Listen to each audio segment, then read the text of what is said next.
Hey guys, so welcome back to my channel that confident women. तो कैसे हो आप सब? आई होप कि आप सब बहुत अच्छे हो। आज हम बात करेंगे how to convince your parents for love marriage. अगर आप अपने बॉयफ्रेंड को लेके बहुत श्योर हो या अगर आप अपनी गर्लफ्रेंड को लेके बहुत श्योर हो, आपको पता है कि ये पर्सन आपका लाइफ पार्टनर बनना चाहिए और आपके पेरेंट्स नहीं मान रहे हैं, तो मैं इस वीडियो में शेयर करूंगी कुछ ऐसे तरीके जो आप अपना सकते हो, जो आपकी मदद करेंगे आपके पेरेंट्स को कन्विंस करने के लिए शादी के लिए। सो गाइज, मेरी खुद की एक लव मैरिज हुई है and it took me 4 years to convince my parents, क्योंकि वो एक इंटरकास्ट मैरिज थी। तो मैं अपने एक्सपीरियंस से आपसे कुछ ऐसे टिप्स एंड ट्रिक्स शेयर करूंगी, कुछ गलतियां शेयर करूंगी जो मैंने अपने रिलेशनशिप में करी अपने पेरेंट्स को कन्विंस करते वक्त। वो चीज़ आपको नहीं करनी है। तो ये पूरी वीडियो इस बारे में होने वाली है। अगर आपको ये वीडियो का टॉपिक पसंद आया है और अगर आप भी अपने पेरेंट्स को मनाना चाहते हो कि जल्दी से आपकी शादी हो जाए विद योर बॉयफ्रेंड और योर गर्लफ्रेंड एंड आप सबको बहुत बहुत बहुत खुश देखना चाहते हो, तो वीडियो को एंड तक जरूर देखना। एंड अगर वीडियो पसंद आती है तो please do subscribe to my channel and also hit the bell notification. उससे क्या होगा ना कि जब भी मेरी कोई नई वीडियो आएगी तो आपको तुरंत पता चल जाएगा। Now without wasting any further time, let's go into the video.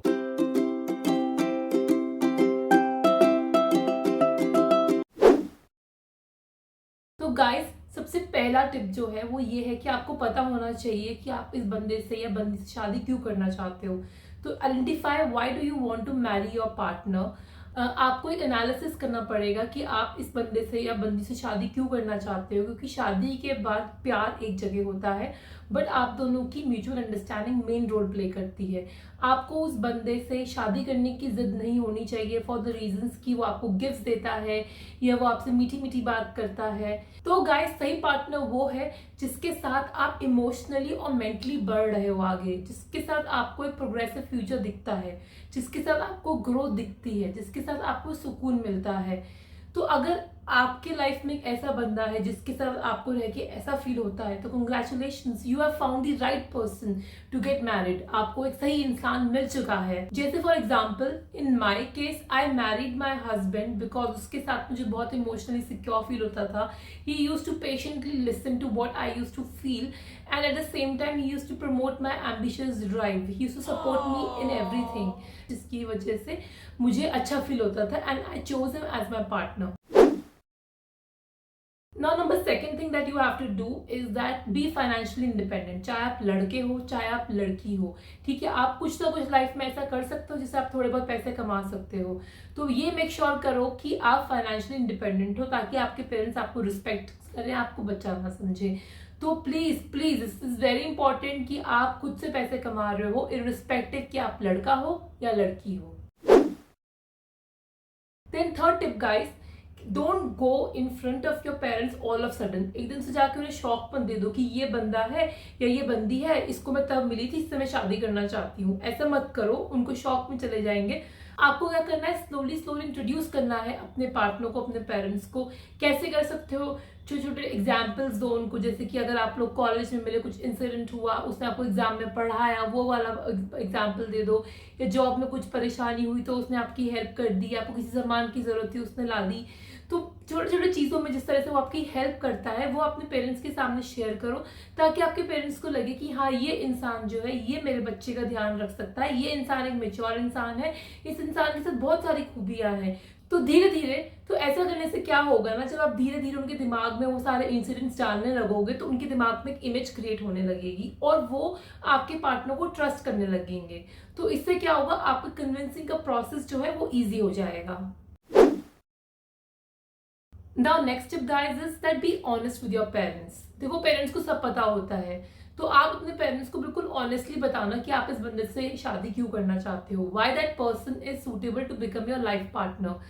आपको उसमें क्या पसंद है, आपको उसके साथ रह के क्या अच्छा फील होता है, दिल से चीजें बताना, उनको ब्लफ मत करना, अपने पार्टनर की बढ़ा चढ़ा के तारीफ मत करना। क्योंकि देखो, आपके पेरेंट्स आपसे ज्यादा स्मार्ट है, उनके पास आपसे ज्यादा एक्सपीरियंस है और वो आपको आपसे ज्यादा जानते हैं। तो वो तुरंत पकड़ लेगी जहां पर आप ब्लफ करोगे या अपने पार्टनर की झूठी तारीफ करोगे, और वहां पे उनका ट्रस्ट आप पे ब्रेक हो जाएगा। Now next one is that convince your parents to meet him or her once. ऐसा करने से क्या होता है ना कि जब आपके पेरेंट्स एक बार उस इंसान से मिल लेते हैं तो शायद थोड़ा सा सॉफ्ट हो जाए उसको मिलने के बाद, उसकी पर्सनैलिटी को देखने के बाद, उससे बात करने के बाद। जब भी आप उसके बारे में बात करोगे तो उनके पास एक इमेज होगी इमेजिन करने के लिए, तो उससे कई बार मदद मिलती है कि पेरेंट्स जो होते हैं उस बंदे को और उस काम को आपस में रिलेट करने लगते हैं। एंड शायद ऐसा करने से आपकी थोड़ी सी मदद हो जाए और आपके पेरेंट्स जो है उस इंसान को पसंद करने लगे। देन नेक्स्ट टिप गाइस इस एक जनरल अप्रोच है लाइफ की, कि जब भी लाइफ में कोई समस्या आए, कोई प्रॉब्लम आए, तो वो बहुत बड़ी दिखती है, समझ में नहीं आता कि कैसे सॉल्व करे, कोई अंत नजर नहीं आता उस चीज का। लेकिन अगर आप अपनी प्रॉब्लम को छोटे छोटे हिस्सों में बांट लें और आज के दिन आपको सिर्फ ये छोटा हिस्सा सुलझाना है, तो वो बड़ी प्रॉब्लम इतनी बड़ी नहीं दिखती, क्योंकि हमारा ध्यान तो सिर्फ इस छोटी सी प्रॉब्लम पे होता है। तो इसी अप्रोच को यूज करके हम क्या करेंगे यहाँ पे कि हम अपने फैमिली के और मेंबर्स को कन्विंस करेंगे। जैसे you can convince your siblings first, make sure that your partner meets your siblings, and अगर वो लोग कन्विंस हो गए तो 50% फैमिली तो आपकी साइड पे ही हो गई। आफ्टर कन्विंसिंग योर सिबलिंग्स, आप अपने फैमिली में कोई ऐसा इंसान ढूंढिए जो बहुत इन्फ्लुएंशियल हो, जिसकी सब लोग सुनते हो, जिसकी सब लोग रिस्पेक्ट करते हो, और उनको जाके अपना पॉइंट बताइए, उनको जाके कन्विंस करिए कि आप इस बंदे से शादी क्यों करना चाहते हैं, ताकि अगर वो आपकी साइड में हो गए तो फिर वो आपकी मदद करेंगे आपको पेरेंट्स को मनाने में। तो कोई ऐसा बंदा ढूंढिए जो आपकी फैमिली में पावर रखता हो, रिस्पेक्ट रखता हो, ताकि वो आपके पेरेंट्स को कन्विंस कर सके। मगर जो चीज आपको ध्यान रखनी है वो ये कि इस पूरे प्रोसेस में आपको अपने पेरेंट्स को छोटा फील नहीं कराना है। आपको एक ऐसे इंसान के पास ही जाना है जिसपे आपके पेरेंट्स भरोसा करते हैं। उनको ये नहीं लगना चाहिए कि आपने घर की बात बाहर पहुंचा दी, आपने उनको ओवर रूल कर दिया, आपने उनकी रिस्पेक्ट नहीं रखी, उनकी इज्जत कम हो गई क्योंकि आपने किसी फैमिली के बाहर वाले इंसान को बता दिया। तो मेक श्योर कि जिस इंसान को आप बता रहे हो उस पर आपके पेरेंट्स भी ट्रस्ट करते हैं। सो गाइस, जो नेक्स्ट पॉइंट है ना, इसको ध्यान से सुनना। ये गलती तो मैंने भी करी थी, because I was so frustrated. मैं अपने पेरेंट्स से लड़ लड़ के थक गई थी, एंड मेरा वो पॉइंट रीच आउट हो गया था जहाँ पे मुझे था कि ठीक है, जो हो रहा है सो होने दो, जैसा मेरे पेरेंट्स कह रहे हैं कर लेती हूँ, क्योंकि मैं उनको और हर्ट नहीं करना चाहती थी। And at the same time I didn't want to marry a guy whom I didn't know। And वो पॉइंट है that to see other guys in arrange marriage. ये मत करना कि आप और लड़के भी देखो। पेरेंट्स जो है ना वो आपके पास आएंगे विद दिस अप्रोच कि आप ना, ठीक है ये लड़का तो है, आप और लड़कों से भी मिल लो, हो सकता है कि आपको कोई और लड़का अच्छा लग जाए जो इससे बेटर हो। तो आप सोचते हो यार मैं अपने पेरेंट्स को इतना डिसअपॉइंट कर रहा हूँ, इतना हर्ट कर रहा हूँ, उनसे इतना लड़ता हूँ मैं, तो यार हाँ कह देता हूँ, क्या फर्क पड़ता है इस चीज से, उनको खुशी मिलेगी, उनकी खुशी में मेरी खुशी है। ये चीज बिल्कुल मत करना, क्योंकि ऐसा करने से आप अपने पेरेंट्स को गलत डायरेक्शन दोगे। उनको लगेगा कि आपका इरादा उस बंदी को शादी करने का बहुत फ्लेकी है, आप इतने श्योर नहीं हो उसके बारे में, और वो आपका जो डिटर्मिनेशन है उसको कमजोर करने की पूरी कोशिश करेंगे। तो ये गलती आपको बिल्कुल नहीं करनी है। आपको बिल्कुल ऑनेस्ट रहना है अपनी अप्रोच में, और आपको और लड़के बिल्कुल नहीं देखने अगर आप बिल्कुल श्योर हो कि आपको इसी से शादी करनी है। So guys, next tip is be calm. अब आप बोलोगे आपने तो कह दिया कि बी काम, बट इतना आसान थोड़ी होता है, इतना इमोशनल प्रेशर है मेरे ऊपर, मुझे इतना गिल्ट फील होता है, मुझे अपने पेरेंट्स को हर्ट करना अच्छा नहीं लगता, कोई फ्यूचर का मुझे पता नहीं, I don't know how will I live without that guy, इतने सारे थॉट्स में दिमाग में चलते रहते हैं, और आप बोलते हो बी काम। कुछ भी हो जाए आपको अपने पेरेंट्स के आगे गुस्सा नहीं करना, टैंट्रम्स थ्रो नहीं करने, अपना फ्रस्ट्रेशन अपने पेरेंट्स को नहीं दिखाना, रोना नहीं, चिल्लाना नहीं, चीखना नहीं, नाटक नहीं करने पेरेंट्स के सामने। जितना आप फ्रस्ट्रेट होगे, जितना आप चीखोगे, चिल्लाओगे, टैंट्रम्स थ्रो करोगे, उतना आप हर्ट होगे, साथ साथ आपके पेरेंट्स भी हर्ट होंगे, और उस सिचुएशन को और कॉम्प्लिकेट करेगा। अगर आप खुश रहोगे, अगर आप मेच्योरली बिहेव करोगे, तो आपके पेरेंट्स को लगेगा कि हाँ इतना सब होने के बाद भी हमारा बच्चा इमोशनली स्टेबल है, तो मतलब इसका रिलेशनशिप बहुत अच्छा है। अगर आप चीखोगे, चिल्लाओगे, टैंट्रम्स थ्रो करोगे, तो पेरेंट्स को लगेगा कि तो इमेच्योर है और ये सब अपने रिलेशनशिप की वजह से ही कर रहा है वो। तो जब आपका दिल भर रहा है ना, और you feel very heavy, you feel choked, आपको समझ नहीं आ रहा, फ्रस्ट्रेशन हो रही है अंदर से, सर दीवार में देके मारने का मन कर रहा है, so talk to your friend and let your heavy out. किसी बंदे से बात करो जिस पे आप ट्रस्ट करते हो, अपनी सारी फीलिंग्स उसको बता दो। कोई इंसान नहीं है आपकी लाइफ में तो स्टार्ट राइटिंग, अपनी फीलिंग्स खुद लिख डालो पेपर पे या फिर नोटपैड खोल के, just keep on writing, scribbling your feelings, it you will feel less heavy, आपको अच्छा लगेगा और आपकी जो फीलिंग्स है वो वेंट आउट हो जाएंगी। बट भूल के भी पेरेंट्स के आगे अपना फ्रस्ट्रेशन मत निकालना। देन गाइस, कुछ भी समस्या आए ना लाइफ में तो इंट्रोस्पेक्शन करना बहुत जरूरी है। तो अकेले बैठ के एक लिस्ट बनाओ कि मेरे मम्मी पापा को ये इंसान पसंद क्यों नहीं है। ठीक है, मैंने बहुत लिस्ट बनाई है अपनी लाइफ में इसी चीज को लेके। एक लिस्ट बनाओ कि मेरे मम्मी पापा को ये चीज इंसान ये चीजें नहीं पसंद है। अब उस लिस्ट को डिवाइड करो इस चीज में कि क्या चीज आपके कंट्रोल में है, क्या चीज आपके कंट्रोल में नहीं है। तो जो चीज आपके कंट्रोल में नहीं है, जैसे कि कास्ट हो गया, फैमिली स्टेटस हो गया, उस चीज के बारे में आप कुछ नहीं कर सकते हो।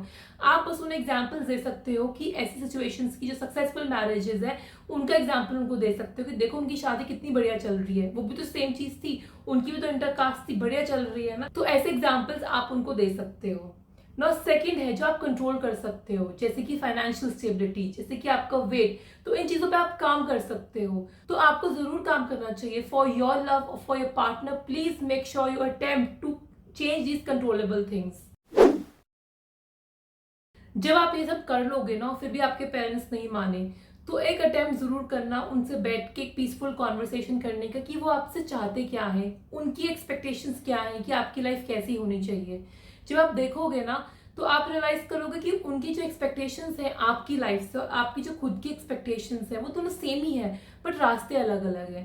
वो भी चाहते हैं कि आप इंडिपेंडेंट हो, वो भी चाहते हैं कि आपको बहुत अच्छा करियर हो, वो भी चाहते हैं कि आप सोसाइटी में रिस्पेक्ट हो, आपको एक केयरिंग पार्टनर मिले, आपको अपने हिसाब का पार्टनर मिले, आपकी बहुत प्यारी सी सुंदर सी जिंदगी हो। तो ये सब आप भी अपने लिए चाहते हो और आपके माँ बाप भी आपके लिए चाहते हैं, बट आप लोगों के रास्ते अलग अलग है। तो ऐसे केस में आपको उनको बताना पड़ेगा कि आपका पर्सपेक्टिव क्या है, आप क्या सोचते हो, कि आपको क्यों लगता है कि वो इंसान आपके लिए बेस्ट है। आपको उनको एग्जाम्पल से दिखाना पड़ेगा कि सोसाइटी में कैसे एग्जाम्पल्स हुए हैं आपकी तरह, जहाँ पर लोगों की सक्सेसफुल शादियां हुई हैं आपके जैसे लोगों की, अलग अलग कास्ट से या अलग अलग फैमिली स्टेटस से, या जो भी रीजन है उनके ना मानने का, एंड वो लोग खुश हैं आपस में। और ये बताना पड़ेगा कि वो लोग खुश क्यों हैं आपस में, क्योंकि वो लोग एक दूसरे को समझते हैं, वो लोगों का जो दिमाग का सोचने का तरीका है वो मिलता है, इसलिए वो लोग साथ में खुश हैं। तो आपको उनको ये पर्सपेक्टिव दिखाना पड़ेगा जो उनका समाज है उसमें एग्जाम्पल्स दे देके। ऐसा करने से क्या होगा, उनको लगेगा कि हाँ उनका बच्चा जो है एक नए रास्ते पे नहीं चल रहा, उनको पता है कि इसका एक सर्टेन एंड है, इसका एक सर्टेन अचीवमेंट है। जब वो और लोगों को देखेंगे उनको वो घबराहट कम हो जाएगी कि ये नया रास्ता नहीं है, पहली चीज। दूसरी चीज क्या होगी कि अपने सोसाइटी में जो समाज है उनका, उनमें भी उनके पास बोलने के लिए एग्जाम्पल होगा, अच्छा फलाने ने भी तो शादी करी थी ऐसी, इसने भी तो शादी करी थी ऐसी, इसने भी तो शादी करी थी, तो हमारे ने कर ली तो क्या बात है। तो उनके पास एग्जाम्पल्स भी होंगे कोट करने के लिए, जिससे उनको हिम्मत मिलेगी अपनी सोसाइटी को फेस करने के लिए। सो गाइस, एक चीज जो मैं आपको कहना चाहूंगी लास्ट में, हैव पेशेंस। देखो कोई भी चीज ना लाइफ में जो बहुत अच्छी होती है आसानी से नहीं मिलती। पेशेंस रखो, टाइम हैज इमेंस पावर। अपने पेरेंट्स को बार बार दिखाओ कि आप इस इंसान के साथ कितने खुश हो, वो इंसान आपको कितना अच्छा फील कराता है, उसके साथ आप इमोशनली और मेंटली ग्रो कर रहे हो लाइफ में। अपने पेरेंट्स को अपनी वो दुनिया दिखाओ, तो धीरे धीरे धीरे धीरे वो कन्विंस हो जाएंगे। बस आपको पेशेंस रखनी है, समय देना है, अपने पेरेंट्स को समय देना है, क्योंकि वो आपसे बहुत प्यार करते हैं। So guys, that's all for my today's video. I hope कि आप इनमें से कुछ ऐसे तरीके अपना पाओ अपनी लाइफ में जिससे आपको मदद मिले, जिसके आपके पेरेंट्स थोड़ा सा कन्विंस हो जाएं, थोड़ा सा वो आपके लिए चीजें आसान कर दे। बट आपको भरोसा रखना होगा, आपको खुद पे बिलीव रखना होगा और आपको समय देना होगा। और मेरी बेस्ट विशेस आपके साथ हैं कि आपको आपका लाइफ पार्टनर जल्दी से जल्दी मिलेगा, आपके पेरेंट्स जल्दी से जल्दी मानेंगे, क्योंकि आप डिजर्व करते हो। तो अगर आपको मेरी वीडियो पसंद आई हो तो please please do subscribe to my channel. As you know that I am here on YouTube और मैं भी ग्रो कर रही हूँ, तो आपका लाइक और आपका subscribe means a lot to me, क्योंकि मुझे मजा आता है फिर और कंटेंट बनाने में, मुझे मोटिवेशन मिलता है, मुझे नए नए थॉट्स आते हैं, and it also helps me to to realise that I am doing something good. So I will see you next time. Till then आपको बहुत खुश रहना है। बाय।